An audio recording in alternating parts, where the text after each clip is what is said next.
Okay, let's talk about this last strategy called think addition.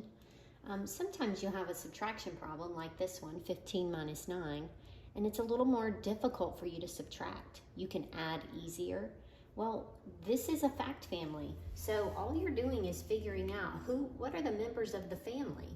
So if I were to put the family up, and we know that 15 is our largest number, and 9 is right here, we're trying to figure out what is that number. So we can simply add 9 plus what equals 15, because this is a fact family, like I said. And if it's easier to add, you just put 9 in your head and count up to 15. So you would say 9 in your head, 10, 11, 12, 13, 14, 15. And your answer is 6. And then you can check, you can do the subtraction, you can check and say 15 minus 9, if I put 15 in my head, and then I start subtracting, 14, 13, 12, 11, 10, 9, 8, 7, 6. And my answer is correct. It is 6. Okay?